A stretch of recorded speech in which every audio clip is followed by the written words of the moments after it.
what everyone believes, even say what every being believes, right down to the insects, is that living existence is a test, is actually true, but not in the way it's presumed.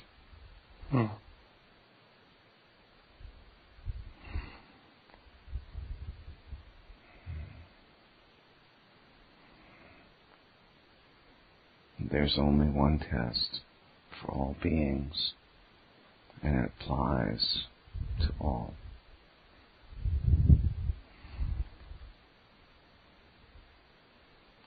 And the test is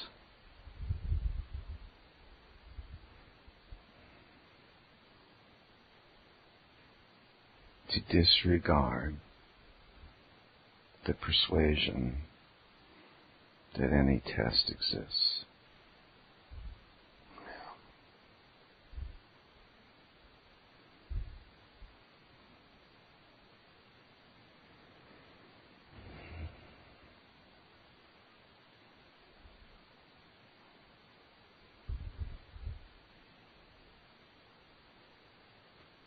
So, no description adequately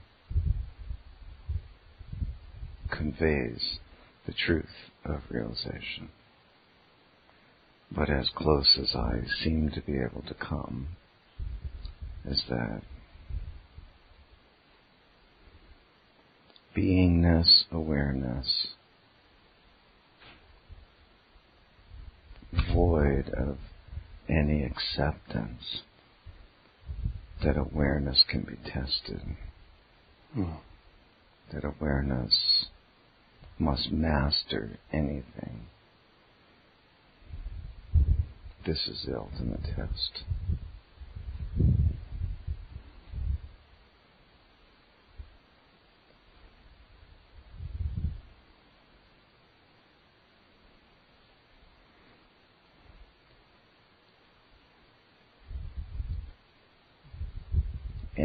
Any disposition for awareness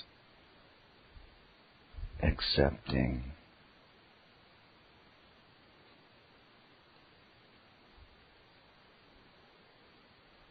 adversity of any kind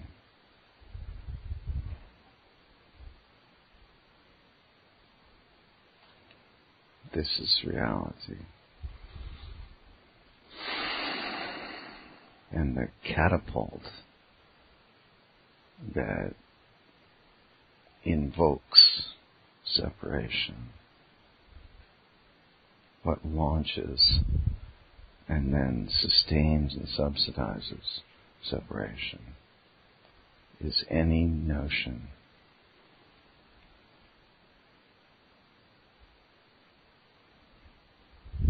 of adversity, purpose, challenge.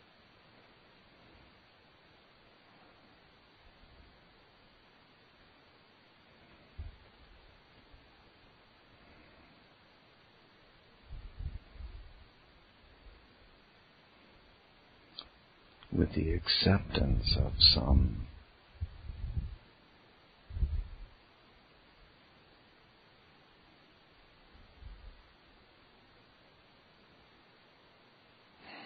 challenge to engage,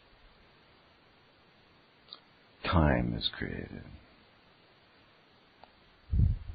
First, there must be the challenged.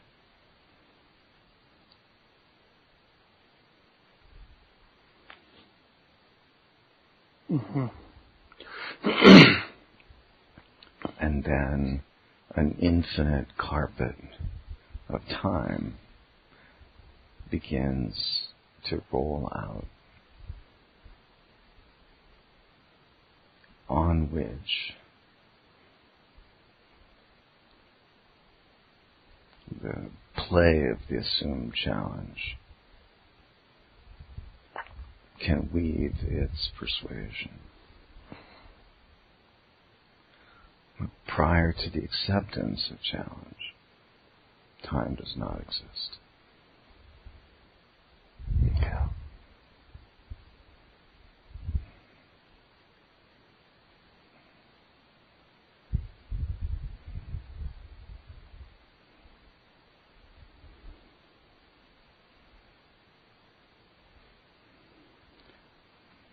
Literary studies, really, they're not aware of it, but they actually probe quite deeply into consciousness. And they say,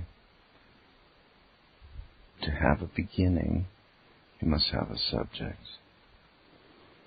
And that subject exists as a function of its challenges. And then the subject who is challenged must have protagonists to hurl itself against.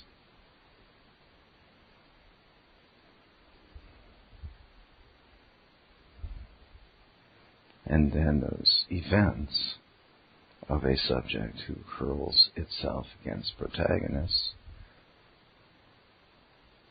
creates a sequence of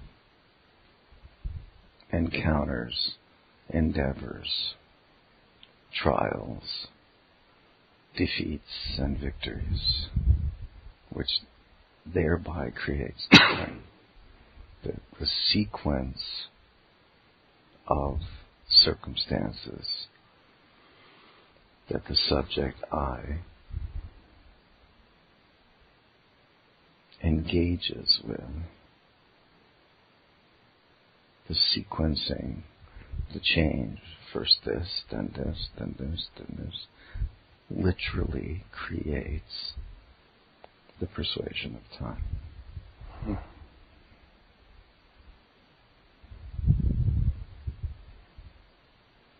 And what I haven't said, but which is obvious, is that this is how thought creates time. This is why in thought-free sleep, time is non-existent.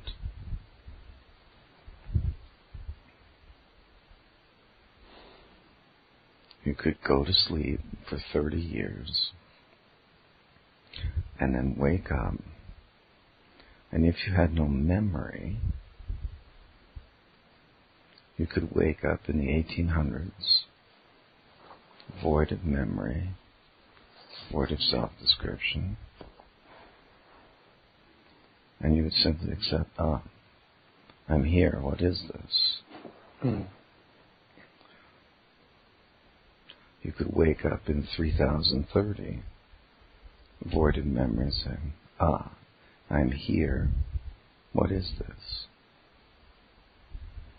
Now, this sounds preposterous, but this is what birth is.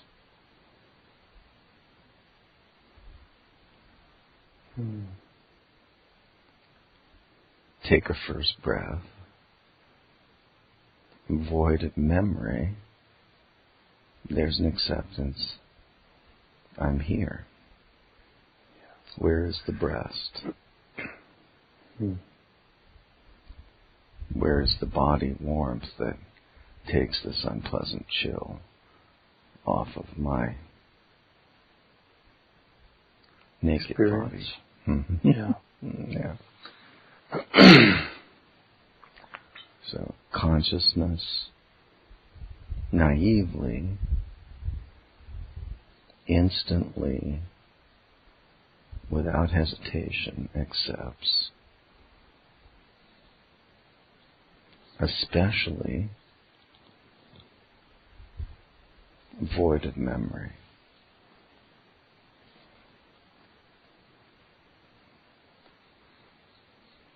So birth to birth to birth to birth to birth, the karmic infinitude is simply this. Death is a gap in the continuity of memory. Birth is a resumption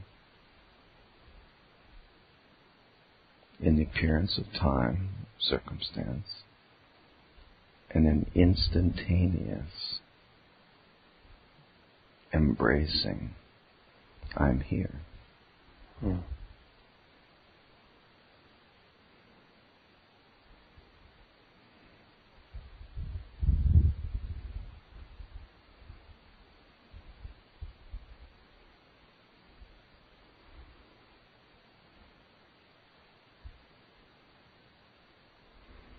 And what Ramana is saying, what Nisargadatta is saying, when they talk about the distinction between I and I am, is that the divine I somehow has shed its naivety, its spongy absorbance, its instantaneous inclination to absorb a contextual descriptive condition. So the absolute I is conditionless. Accepting no flaw. As soon as you add the absorptive verb of am, the claiming, the incredibly, utterly naive acceptance of an impression, then awareness shifts from actually being awareness to being consciousness, which has claimed a design sense and then cascades from one incremental influence to another, succeeding, failing, being bored.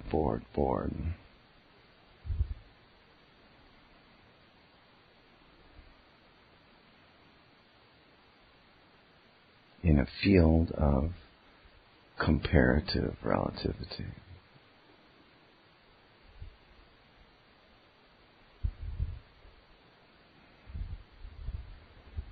And what is without exception available to the I am is to drop the utterly naive absorptiveness of the verb am.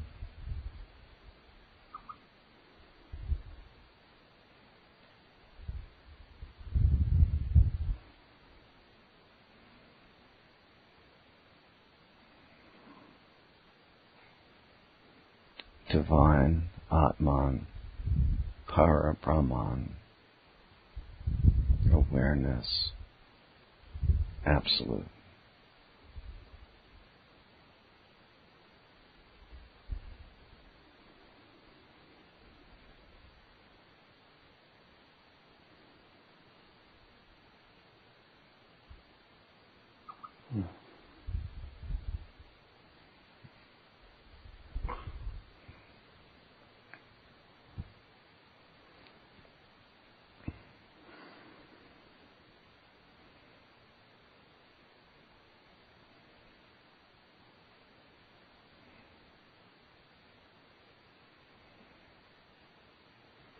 Which is simply the acceptance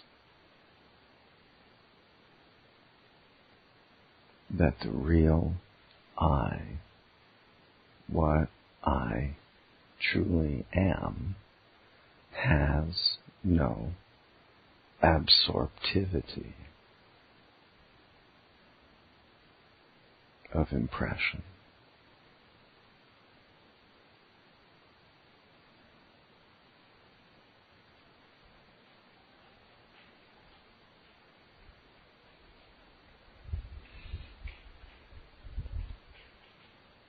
Without this peculiar shadow.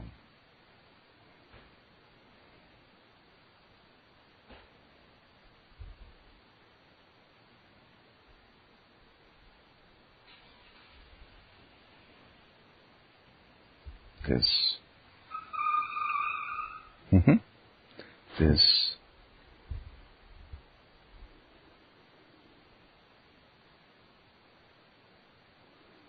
incredibly compelling urge for awareness to seek out its definitional challenge.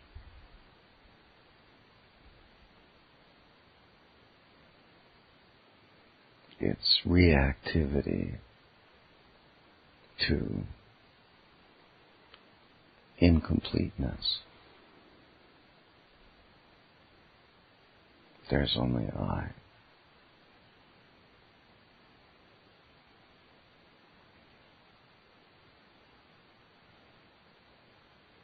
And then the I am state, which hosts all time, all distinction, all separation, all phenomenon, then the I am is detoxified, cleansed of illusion.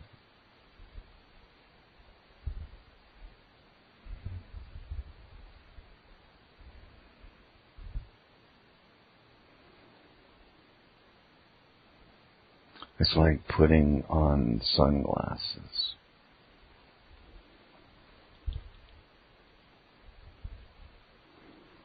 You look at the world with no sunglasses. You see a luminous world. You put on sunglasses. It's sort of a little veneer filter.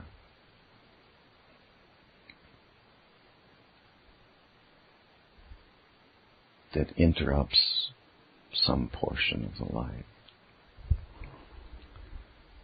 But it doesn't delude you that you've gone blind.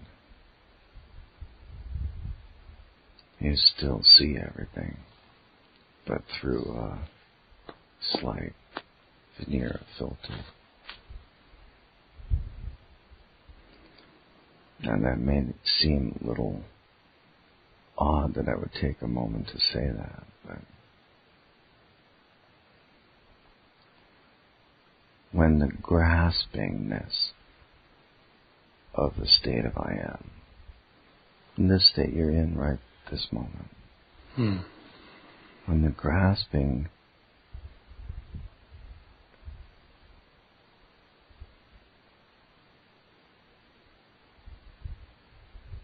absorptivity of the I am is gone. If you are pure I am, void of memory, void of future, void of any sense that the I am state you are witnessing, that the initial Shiva pig state, where Shiva entered the fetus about to be born from a sow. And when Shiva is initially born as a pig, not having absorbed impressions that override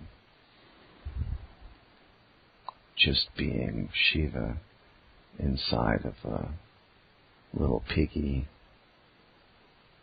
mechanism.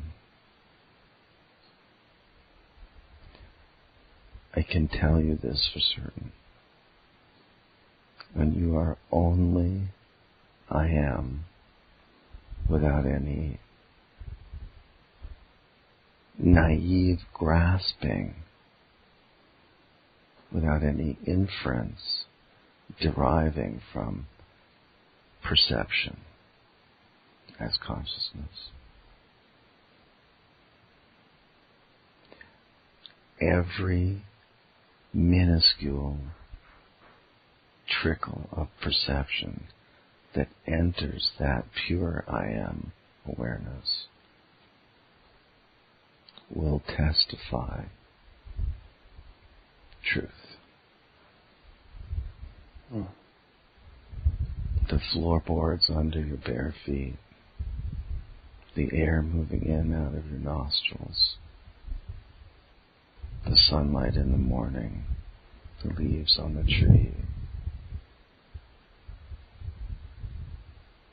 the sound of the garbage trucks, and the sound of the birds will all testify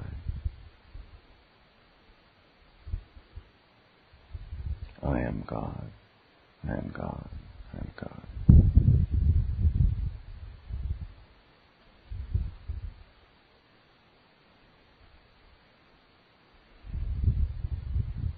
Without the delusion, persuasion of adversity.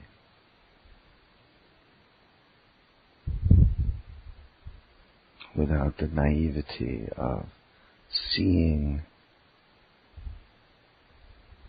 distinction as test.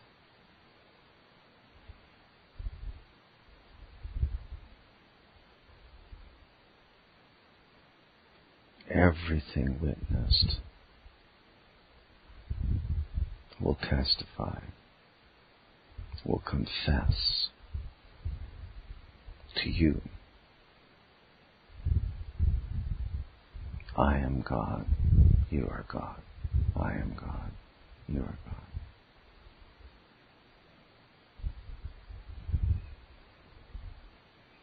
If the I am you carry is not contaminated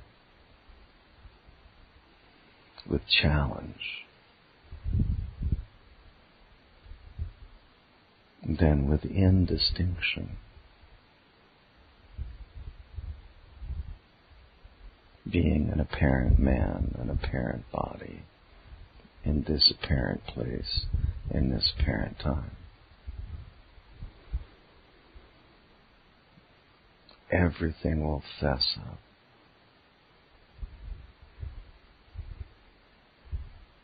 Saying, yes, there is no time. There is no challenge. There's only divine love.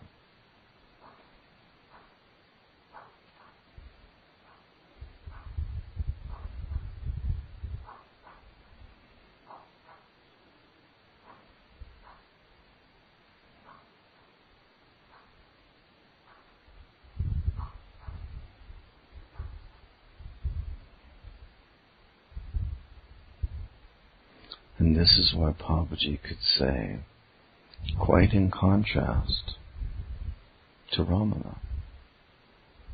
He said, from my point of view,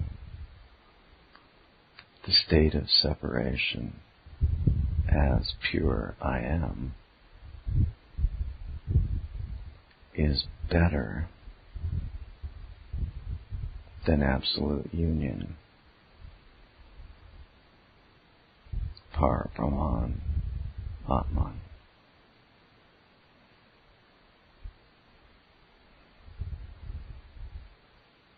His bhakti spirit felt sweeter in separation from absolute union.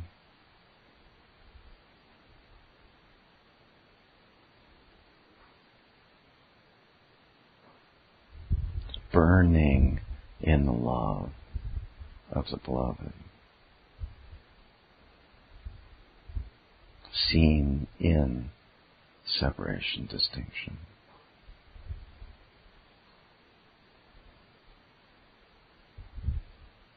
For Ramana, he said, a drop of water returns to the absolute ocean, never to reappear.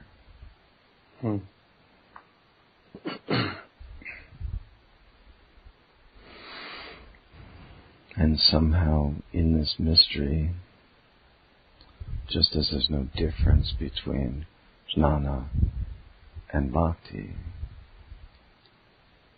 somehow Papaji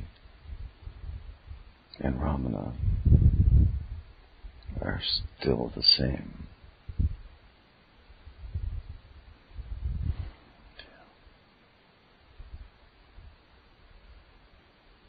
And about that I can say nothing. I just leave it to you.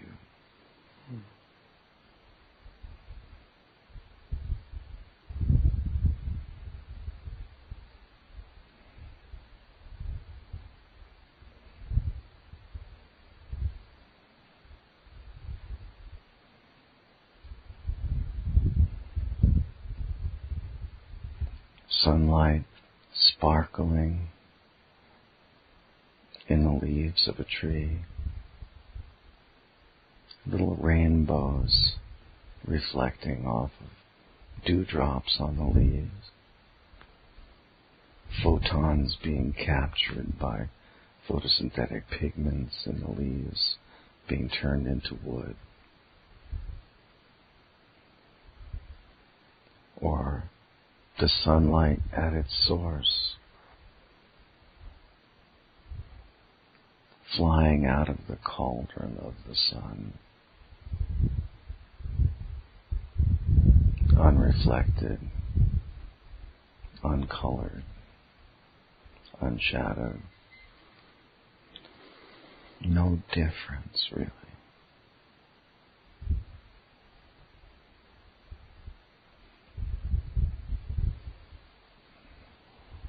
Light seen through a kaleidoscope, or light seen directly.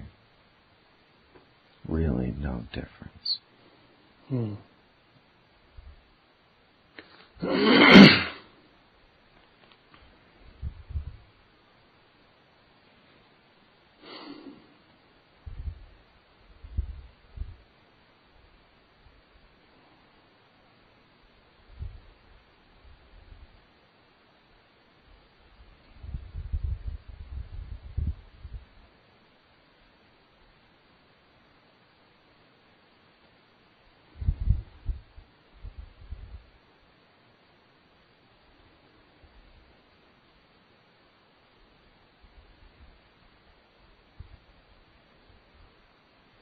However,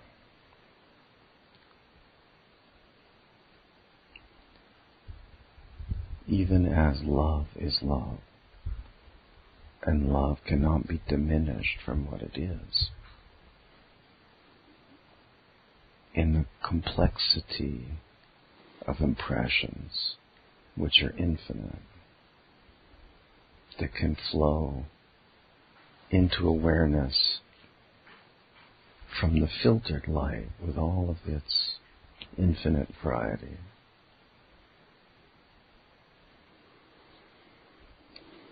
It fosters the Shiva pig condition, where initially it's just a lark, it's a exploratory adventure, curiosity, that Shiva adopts the experience of the pig container, the pig vessel, and everything that goes with it.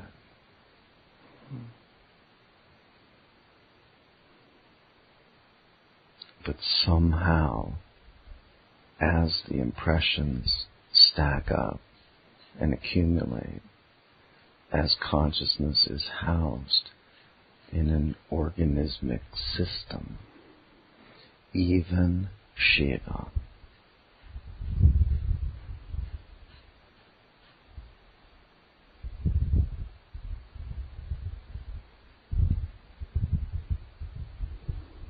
was depleted of his pure association to the truth of what he is.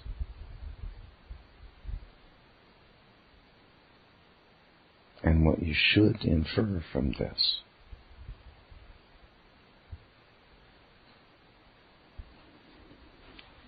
is that you are Shiva.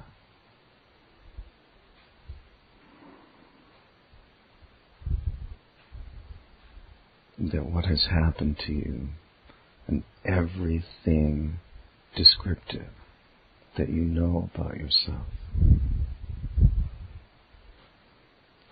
is simply the powerful, overriding deception that Leela creates.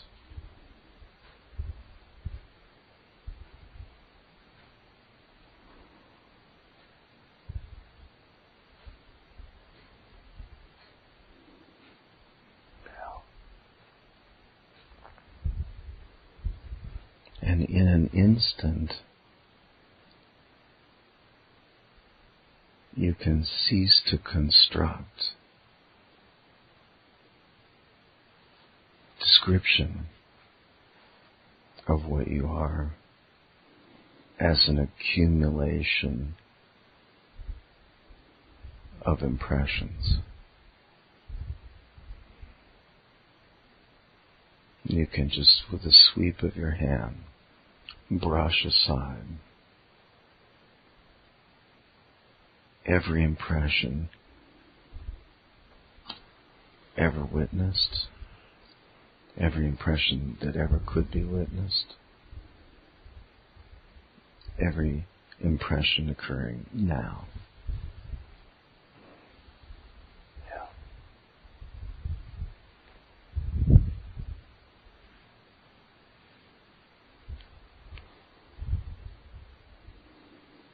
False and deceiving.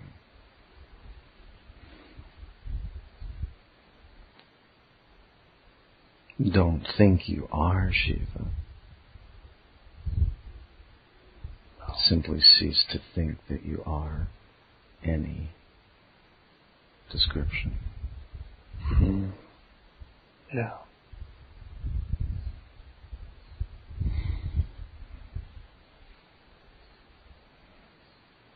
And you will know that you're in the fullness of this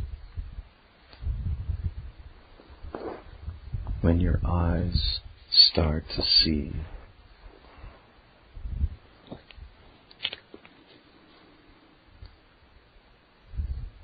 God winking at you in every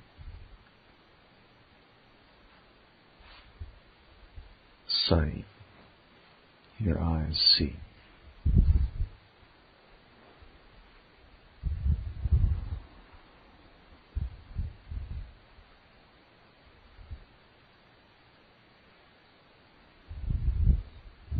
You will find that in the same way that you feel as though there's a persuasion that you are inside your body, that you are behind your eyes, behind your ears, behind your sense of smell, behind your sense of touch.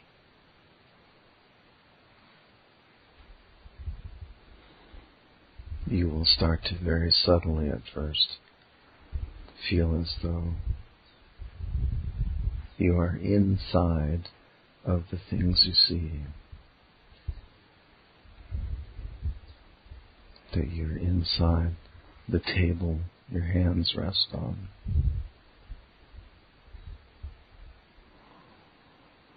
that you might be as much inside the fabric or the wood of the chair you're sitting on as you are inside the envelope of your skin.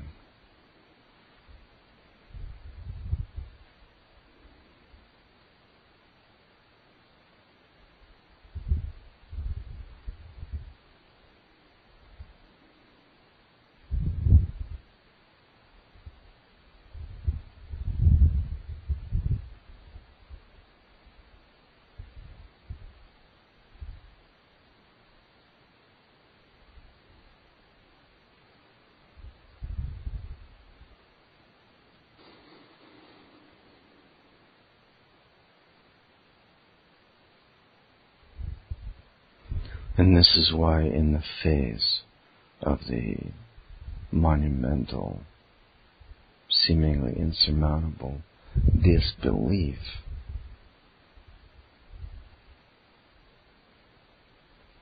that devotees were ensconced in.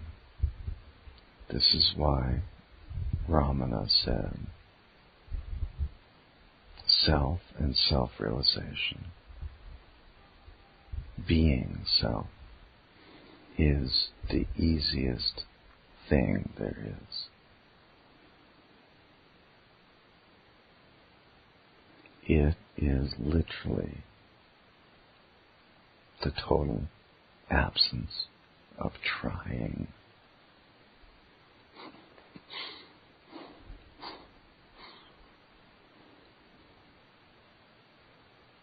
The total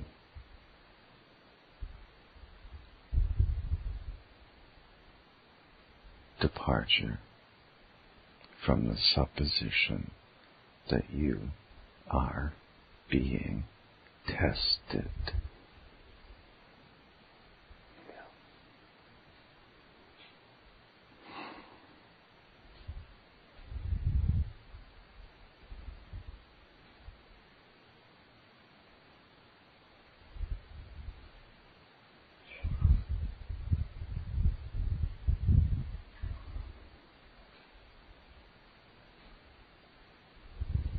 Alluded to in so many ways. Sri Punjaji saying, don't even touch it. Punjaji saying, the ultimate truth is nothing has ever happened.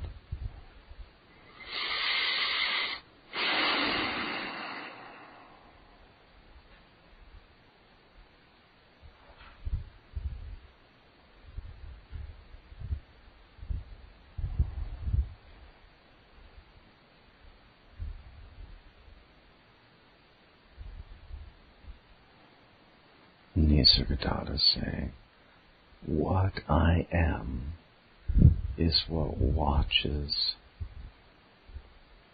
the birth, expansion, contraction, and disappearance of infinite universes.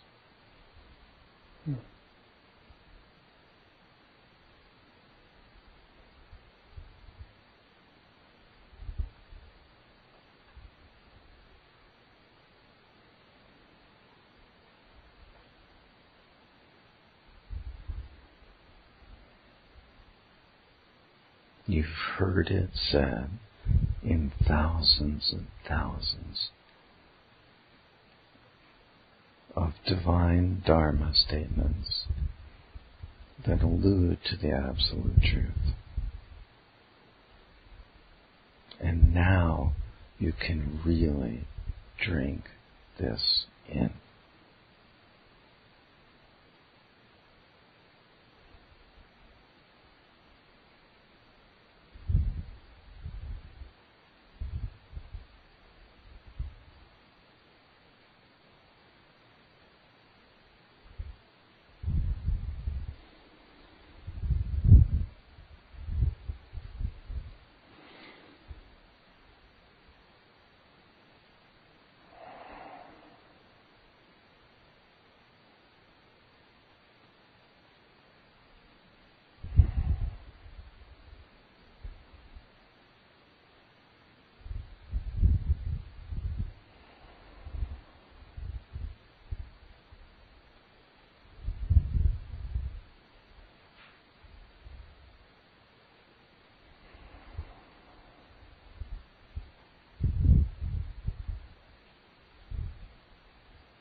And I'll offer you a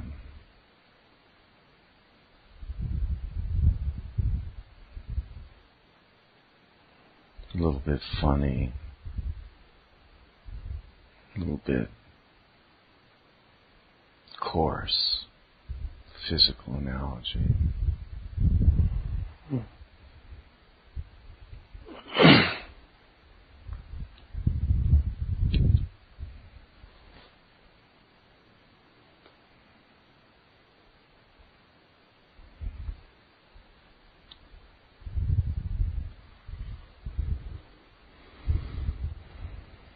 If you have any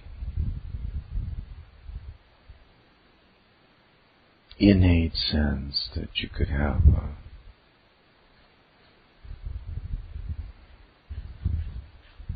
beloved,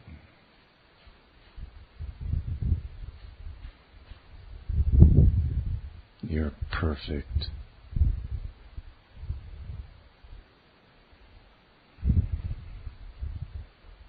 beloved,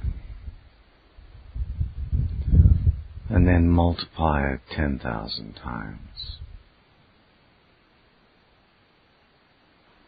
Her fragrance, her sound, her skin, her hair, her love for you.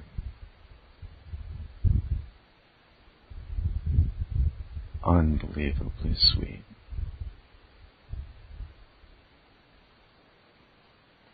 And as you're alone with her,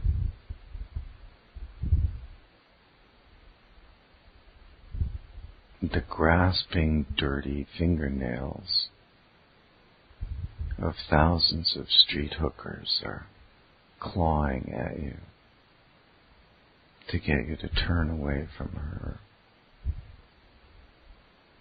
and engage with them.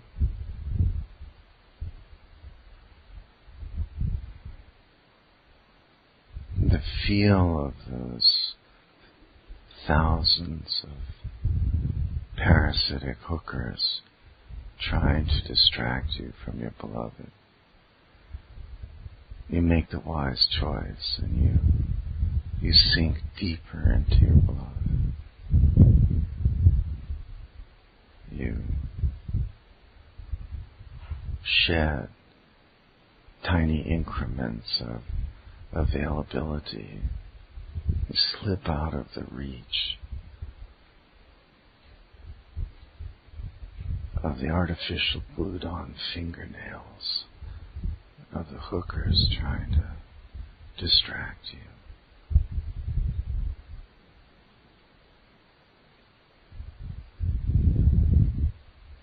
And more, your awareness is filled only with your beloved. You reach into her so deeply that everything else grows distant.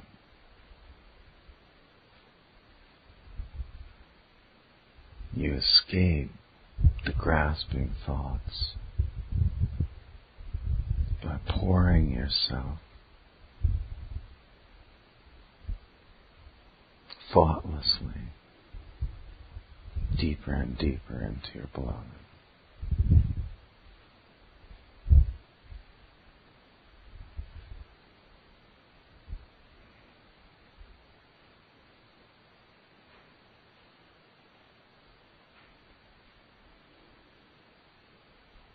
Until you're so deeply into your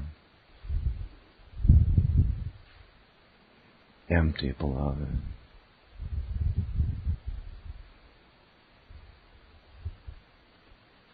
nothing can reach you there in the heart of love.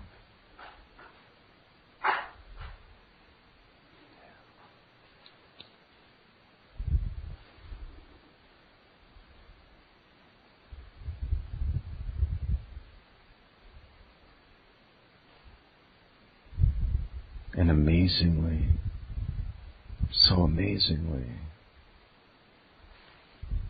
instead of being dramatic, instead of being a grand adventure, an immense challenge, You realize at rest in the flawless harmony of the heart of love, that this, the greatest divine gesture possible, is actually the easiest choice you ever had.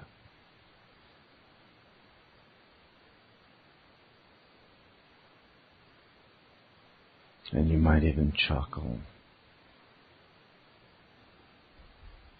Why is the easiest the very last choice chosen?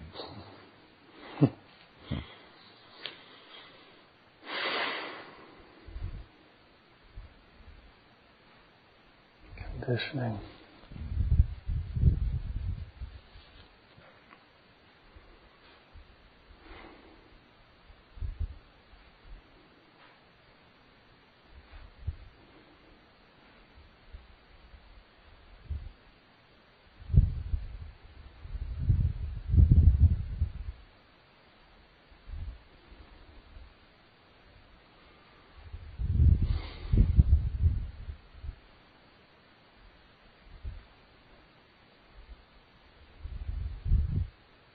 There's a light shining in your chest.